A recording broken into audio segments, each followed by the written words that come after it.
Shrimate Bhakti Vedanta Swami Namaste Saraswate Deve Gaurvani Pracharine Nirvishesha Shunyavadi Paschatya Deshatarine Jai Shri Krishna Chaitanya Prabhu Nityananda Shri Advaita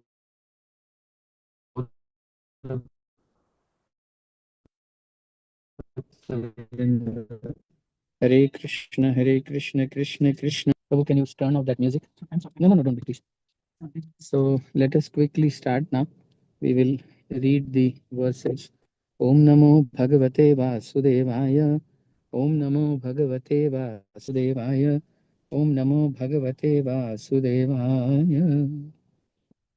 Mataji, can you put it up on the screen, please? The 5 verses.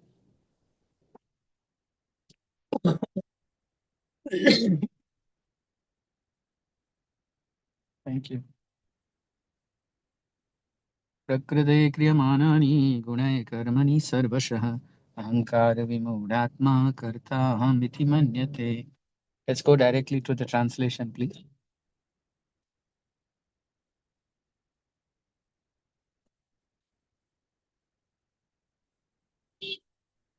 Scroll down for the translation. Yeah, khade hain.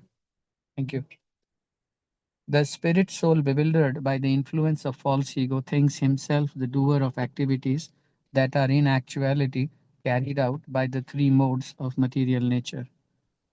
Quickly go to the next, please.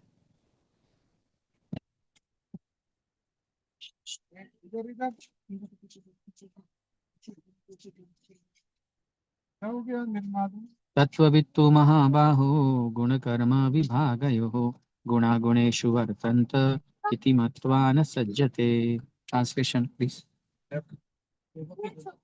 One who is in knowledge of the absolute truth, Almighty Am, does not engage himself in the senses and sense gratification, knowing well the difference between work in devotion and work for fruitive results. I will read it again.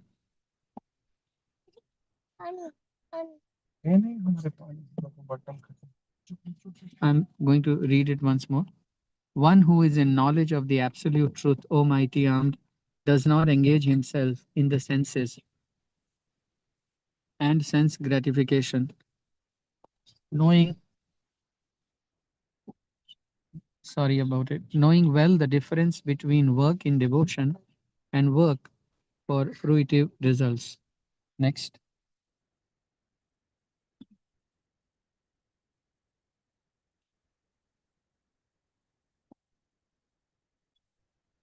Just go to the translation, please. Oh, it's now you seem to have selected only purport. Yeah. Bewildered by the modes of material nature, the ignorant fully engage themselves in material activities and become attached, but the wise should not unsettle them. Although these duties are inferior due to the performer's lack of knowledge. We will pause here. Mataji, you can remove the screen now. First part is whatever is happening under the three modes of material nature. So that is one. And then the conversation goes from there till how, though there will be people who are engaged into various types of activities, an intelligent person should not unsettle them. So I will start from not unsettling others, and then we'll reach the other way around. So someone who is say for example a software engineer. Now that person, I'm sorry, just a minute, please.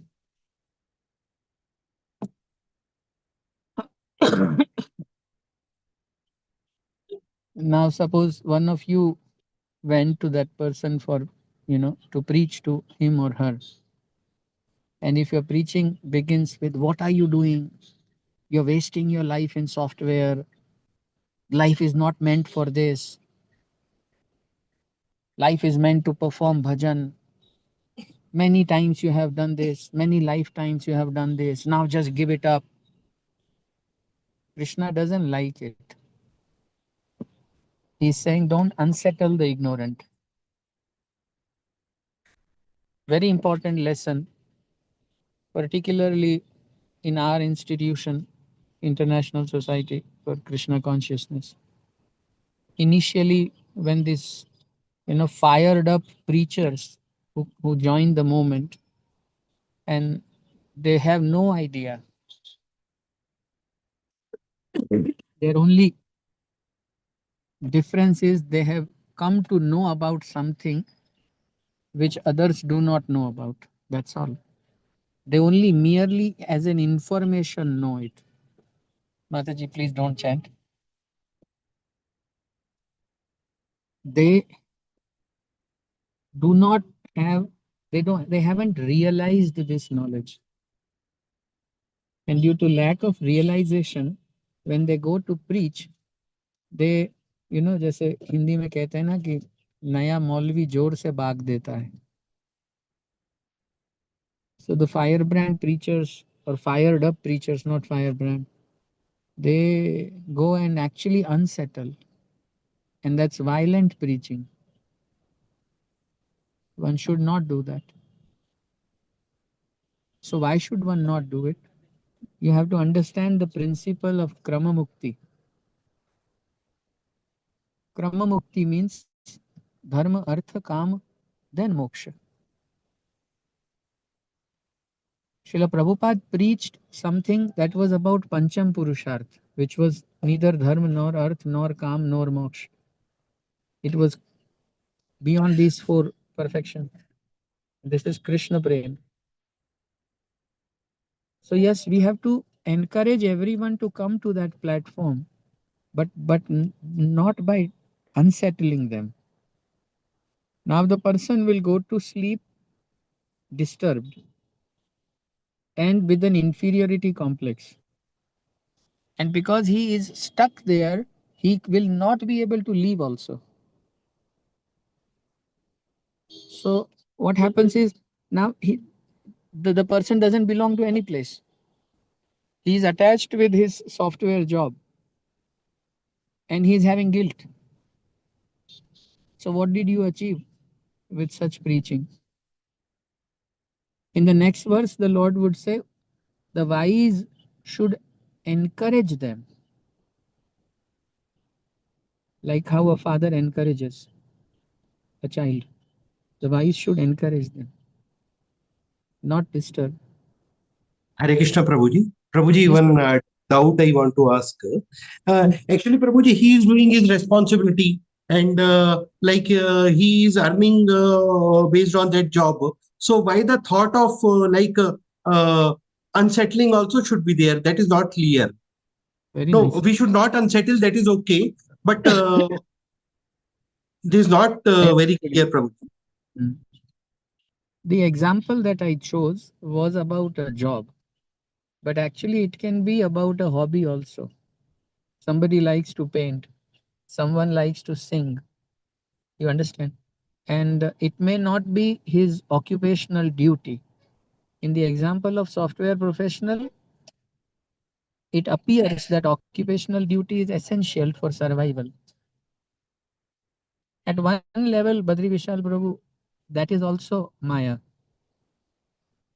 If you go completely surrendered to the Lord, you don't need to go for your occupational duties.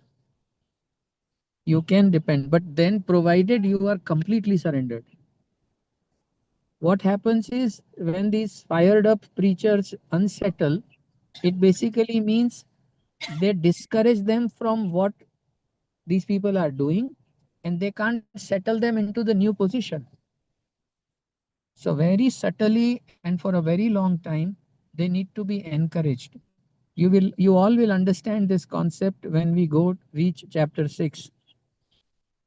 So Yog Ururuksh and then Yoga Rudh.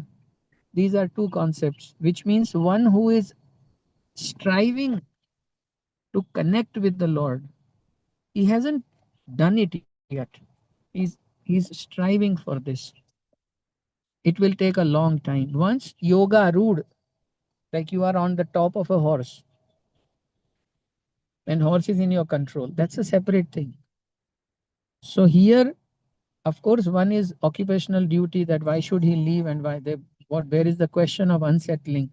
Everybody should do this duty. No, that is not correct actually. If somebody wants to surrender to the Lord, he can at any point in time do it. Prabhu, let me give you an example. Do you know an elephant eats 40 kgs in one go? 40 kgs. But have you ever seen an elephant going to an office, holding a laptop in his tusk and going there? No, that's not the case. Only humans are doing it, but other living entities are surviving. Quality of survival may differ, but this assumption that if I don't work, I won't be alive, not necessarily true. You will, provided you are surrendered, you'll get everything. So that's the answer to this question. That at one level, even occupational duties can be given up, but that's a very high level. Till the time that does not happen, in the same third chapter, we read about it. Initially, the third or fourth verse, which says, Na karmanam anarambhan neshkarmyam purushoshnute, na cha sannyasana deva siddham samadhi gacchati. Don't think that by giving up your prescribed duty or not performing yajna, you will achieve perfection. It doesn't work like that. So let us now do a proper recap, structured, because the answer went in all directions. So I will structure the thoughts now.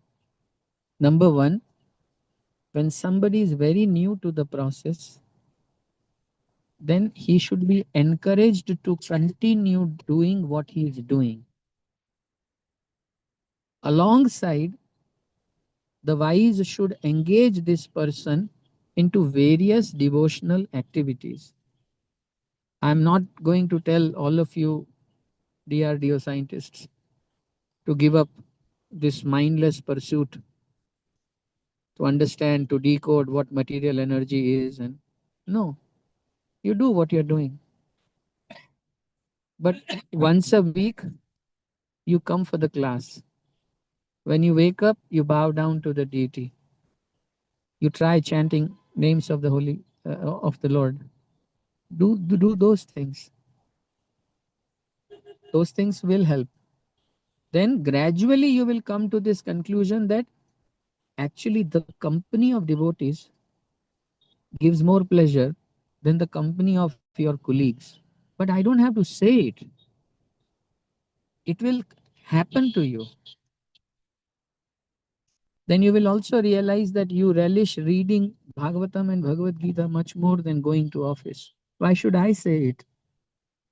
The process is full of joy. On its own, the process will start giving mercy. This way, I will not disturb you and unsettle you. But you yourself will arrive that no, there is futility in pursuing what I'm doing right now. Like for example, some sadhu, when they go and they see parents very attached to the children, then the sadhu scolds the parents. Will the parents not be attached to the child after the sadhu has left? No, they will continue to be. The only difference will be they will be a little bit guilty. But that's not how you solve the problem. Give names, give prasad, take them to the holy land of Vrindavan and Mayapur, and let them experience it.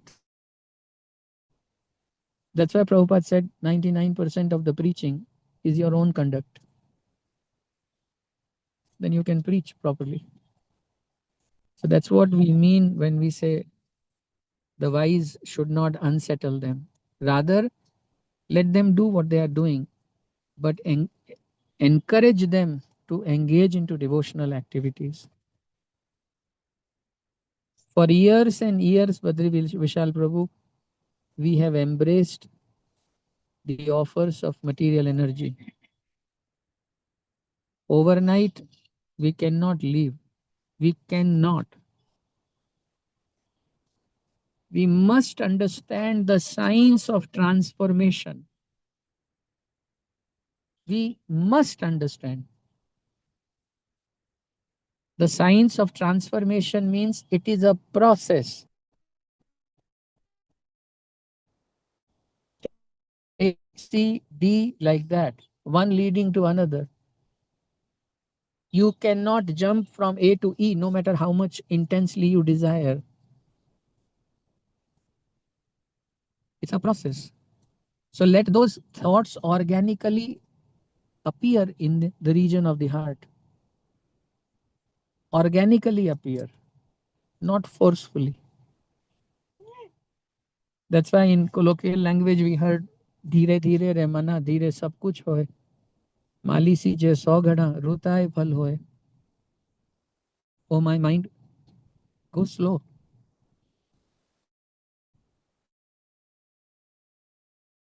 The gardener, even if he waters the roots with hundreds and hundreds of pots, the plant will only bear fruit at the right time. You can't prepone it.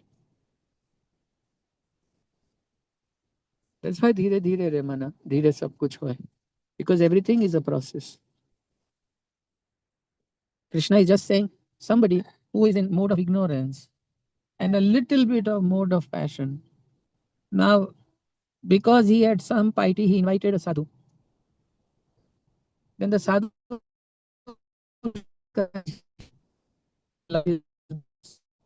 this liquor will not take you anywhere. You will be finished.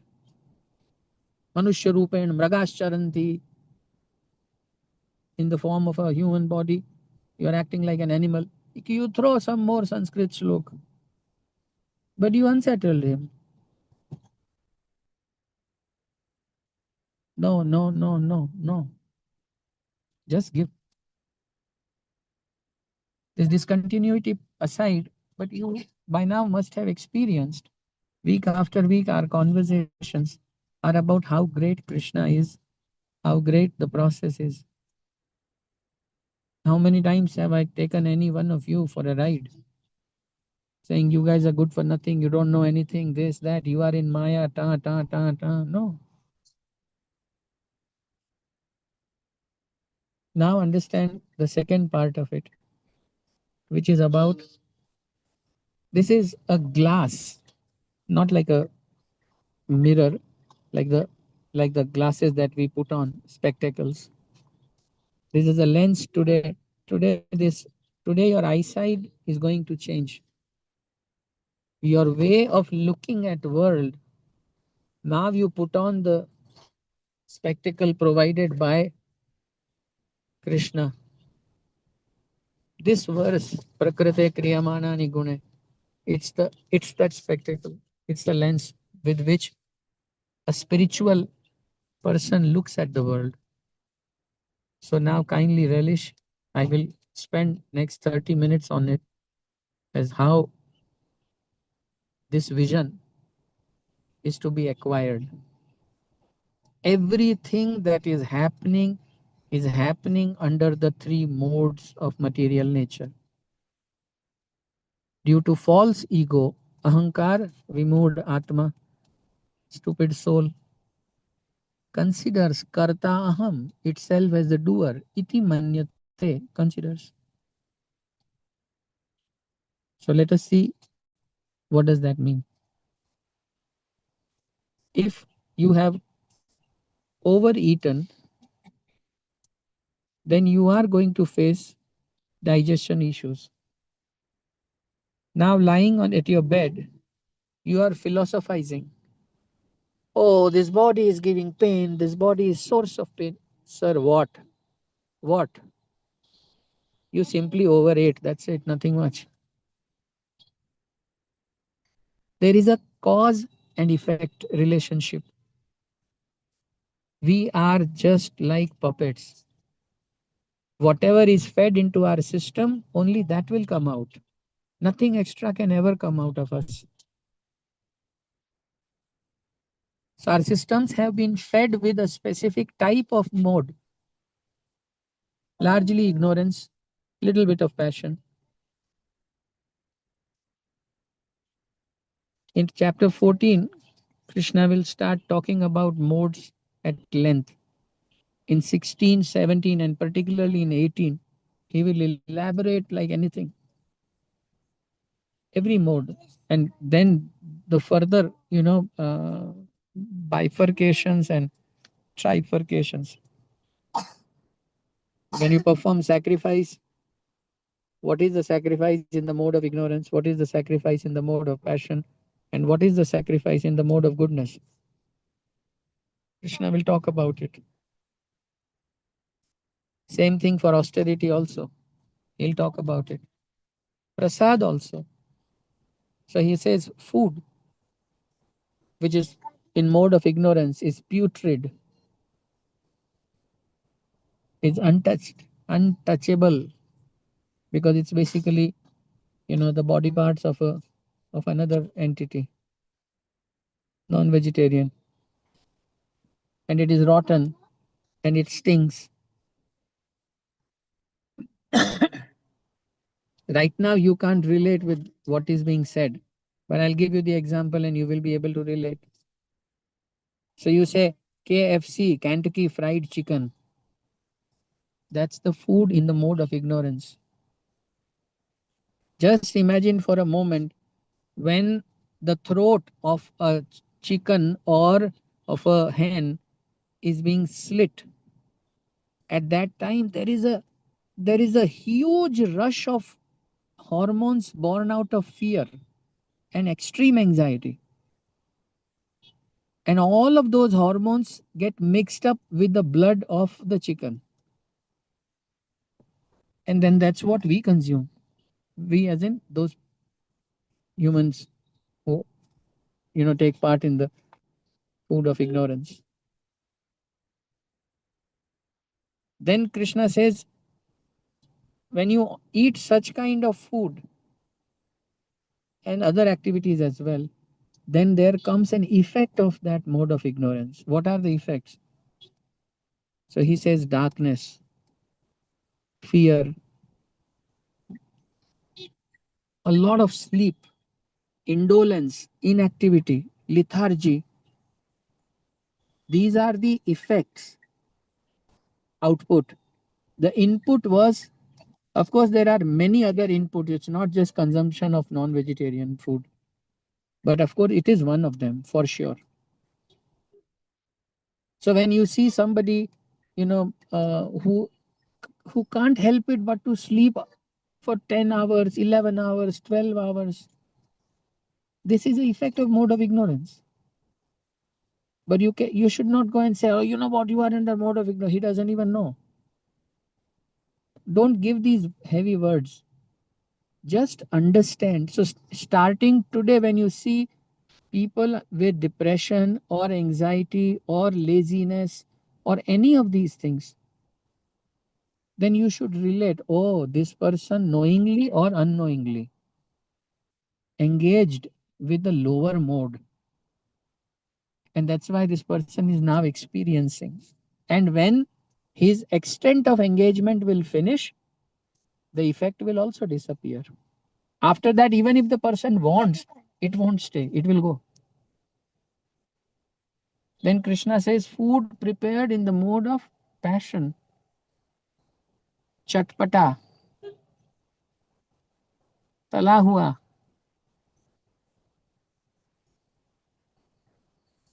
and food that is heavy and eaten in too much quantity. That kind of a food is consumed by those people who have the consciousness submerged in mode of passion. These people work hard and they party harder. Everything they do in excess at the cost of their bodies. Therefore, such food gives birth to all the ailments related with stomach, whether it is fatty liver or it is diabetes or it is heartburn or it is increase in cholesterol. All of this has a direct relationship with the food. So next time when you see somebody who who complains of heartburn every now and then, you should know he is consuming oily stuff, which is of high spice. But that's just a manifestation of the physical consumption. Then there is manifestation which is subtle in nature, which means extreme levels of lust and anger. Kama esha, krodha esha, rajo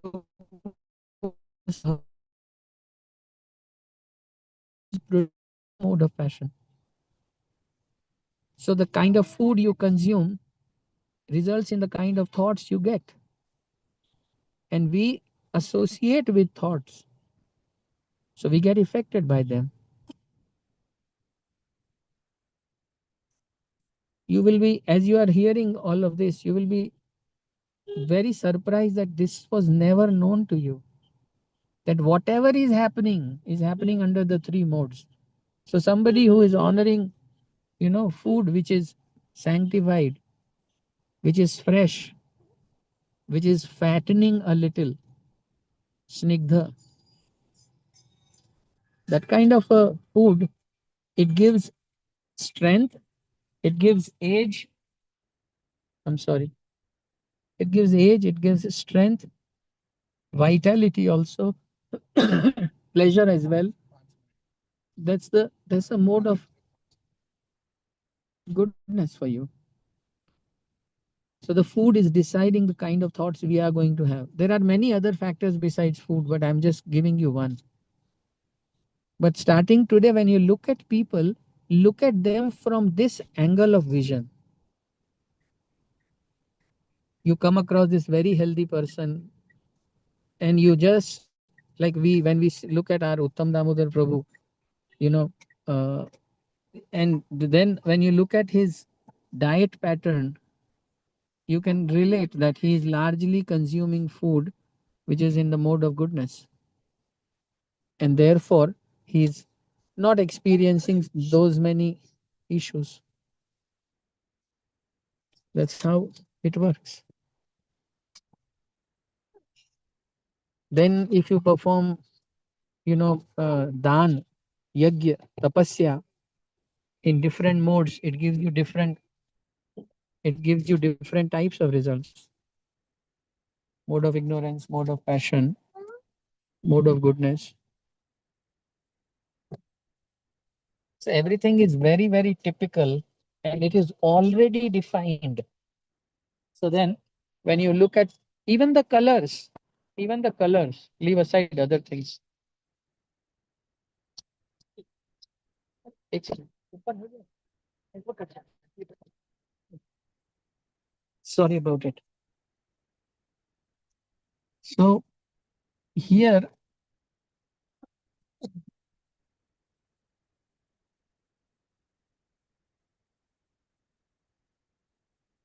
here we are looking at today first time at these three modes, and we are understanding things at our end. Everything that is happening is actually just the modes. Only the modes are active, nothing else. Now look at colors. Red, dark red color. It's a color of passion. Now look at our culture. So the first night, the bride would wear red color because that time it is considered that now the mode of passion is to be aroused in them. That's why. White color induces peace.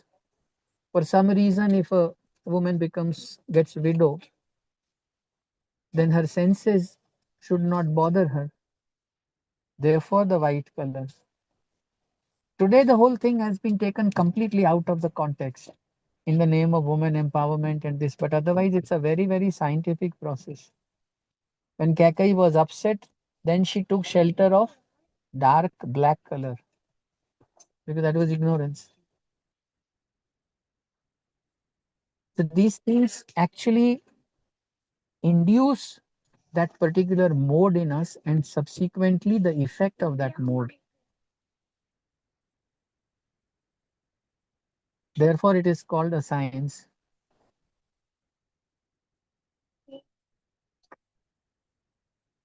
One who knows this science of modes.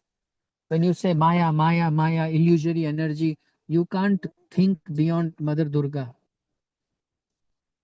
But Krishna is saying something else. He's saying, my material energy made of three modes. Three modes. He's again and again repeating the word. Is not easy to overcome. Mamev ye prapadyante mayam itam tarantite. Those who are surrendered unto me, they can cross over. What does that mean? Sir, if you are in your routine mingling a lot with mode of passion, and then you say, Prabhu, I can't focus on my chanting. I can't hear what I speak. How can you hear? You are surrounded with activities, which are of mode of passion. You're running around like a headless chicken, doing this, doing that, and then you want to sit down and hear the names. It can't happen. You are ambitious. You're eating too much. You want to achieve things.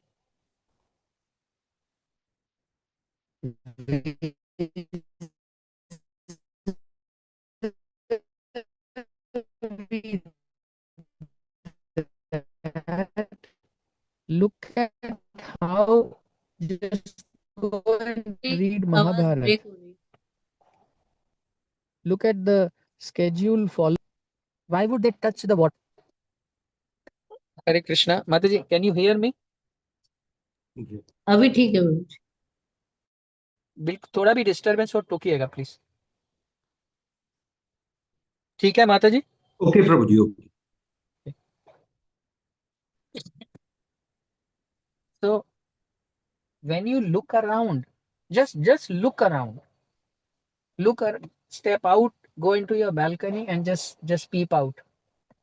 So what would you see? You will see a particular, houses made in certain order, method, spacing. When clutter is less, there is more mode of goodness. Automatically. And it is just a tiny physical aspect of mode of goodness, by the way.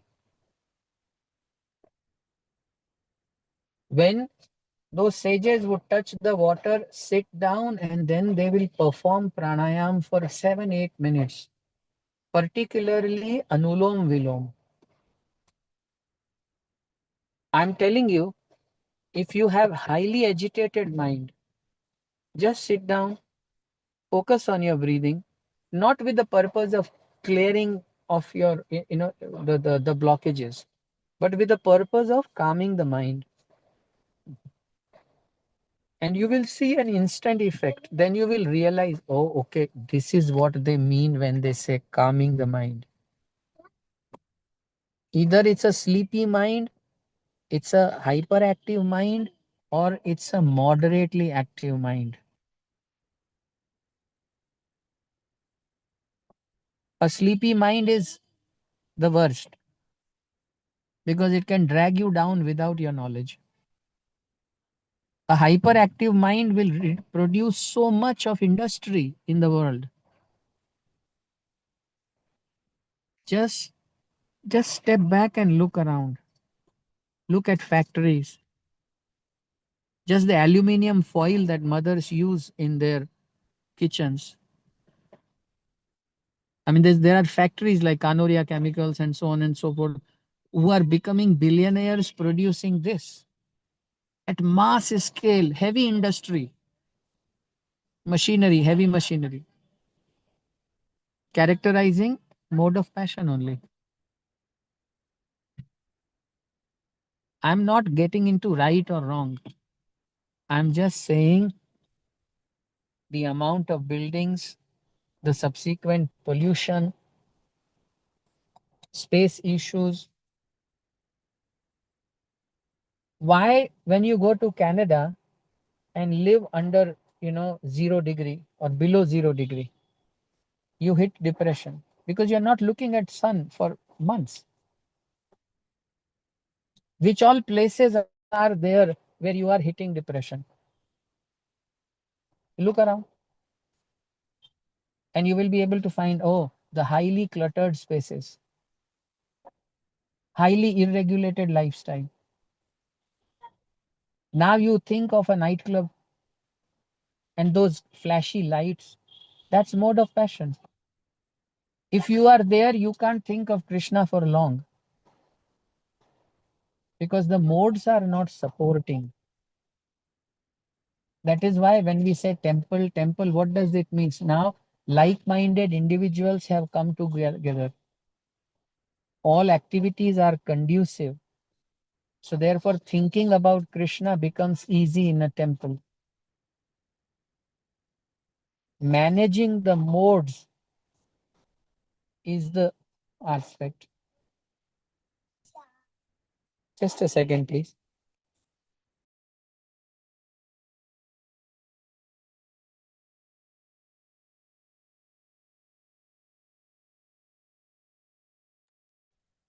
Sorry for this small disturbance.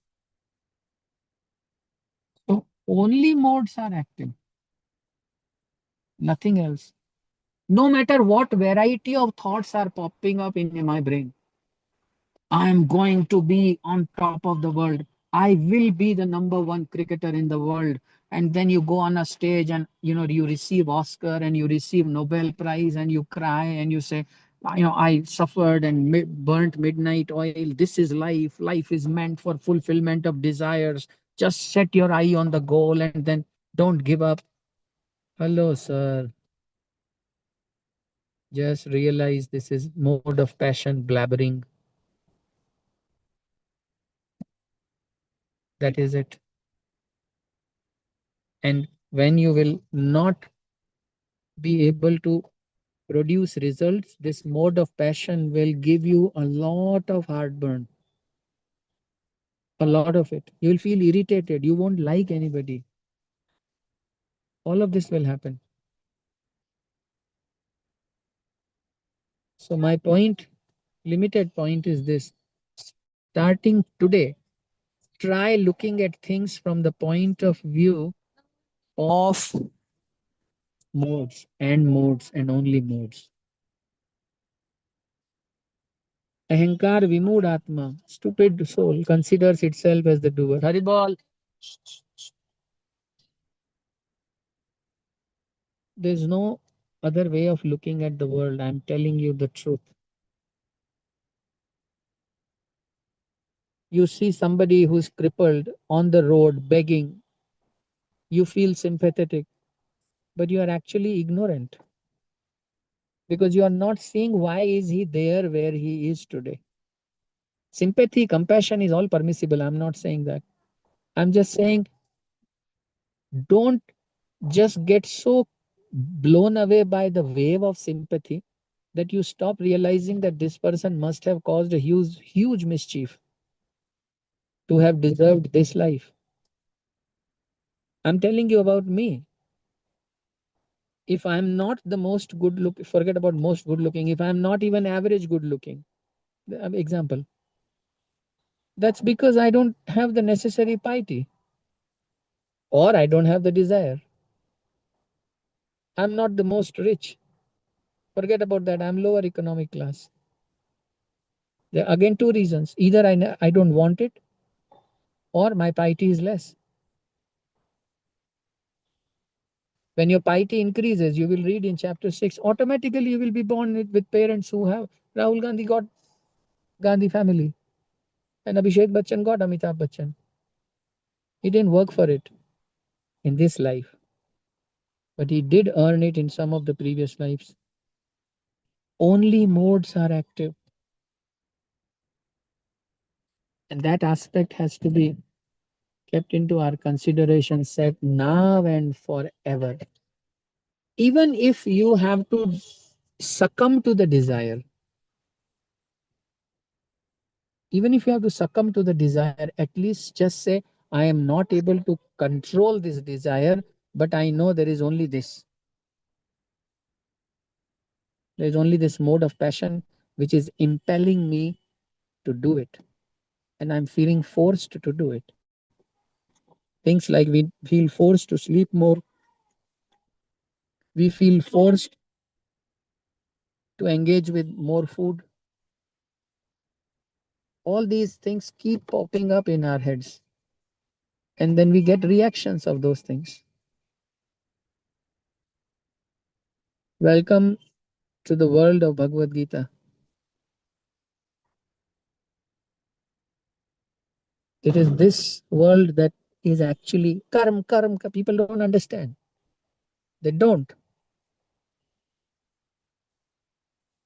How modes are deciding everything. And we are helpless creatures before these modes. So the only thing we better do is read Bhagavad Gita and understand now which mode to invest into and which mode to stay away from.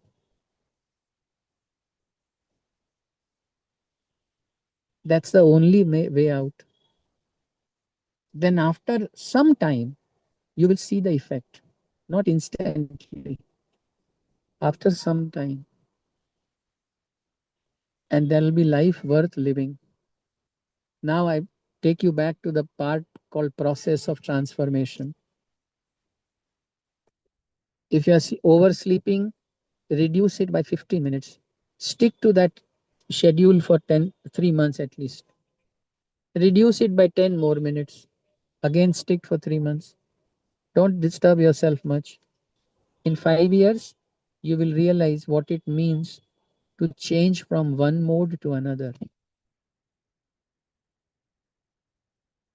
After prolonged sleep, there's a lot of mode of ignorance.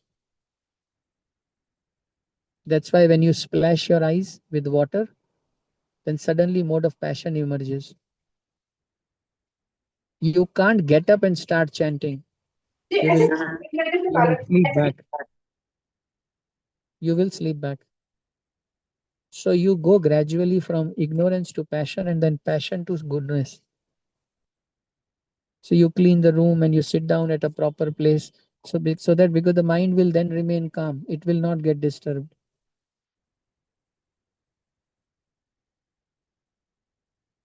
After this class, look at automobiles and see the mode of passion in them. Not right or wrong. Don't get into that. Just understand how things are. If you want age, strength, beauty, then associate with mode of goodness, happiness. If you want kick in life, you know, achievers, great results, then take shelter of mode of passion because you'll have to slog a lot.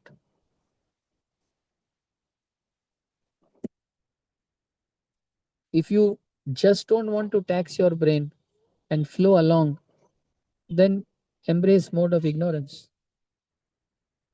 and see the magic. This is a wonderful verse which opens the gate for change of vision through Bhagavad Gita. A poor person is a poor person because of mode of ignorance. Sympathy later, common sense first.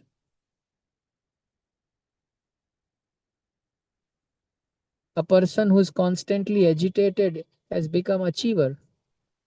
He is better than one who is in mode of ignorance, but he is definitely not good in front of a sage or someone who is situated in the self.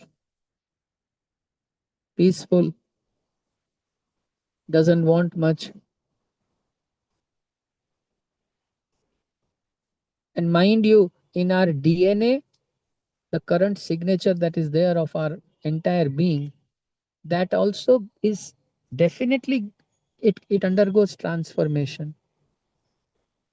So the real theory of evolution is not survival of the fittest. The real theory of evolution is when you understand that, okay, mode of goodness will get me more age, more calmness, more peace, more pleasure. And let me embrace mode of goodness. Then you will set, set your circadian rhythm like that. Eating on time, sleeping on time. Automatically you will, whether you want it or you don't want it, you will feel happy. If you embrace, sorry, mode of ignorance, whether you want it or you don't want it, you will feel unhappy. So, like that, I would leave all of you at this point with this thought today. Only modes are active. Don't consider yourself as the doer. Only modes are active. So, understand how modes function and look around people. Look at them. Look at height. When they say Kali Yuga, what does that mean? It's an age of deterioration. What deterioration? Memory, strength, height, everything deteriorating. Because mode of goodness is deteriorating in us. The day mode of goodness increases in us, results will shift. Thank you very much for being patient, audience. I would like to wrap up the class today, and I will see to it that time is taken out and consistency is not broken anymore for the Saturday class. So kindly stay regular, and I'll try to keep it regular. So this is, I think, second last class. After that, I'll do one more class, and then we will do a summary one on chapter 3 because the link got broken somewhere along the line. So then you will all understand what all was there in chapter 3, and then we'll move to chapter 4. Thank you very much. Shri Thank you Krishna so much. Chakra Bhagavan ki jai. ग्रंथराज Shrimad Bhagavad Gita की जय, जगत गुरु शिला प्रभुपाद की जय, शिला गुरु महाराज की जय, आप सभी भक्त वृंद की जय, निताई गौर सीतानाथ प्रेमानंदे, हरि हरि बोल. Thank Hare you very Krishna. much. I hope to see you all. Hare Krishna. Hare Hare Krishna. Krishna. Thank you so much. Hare Sir. Krishna. Thank you.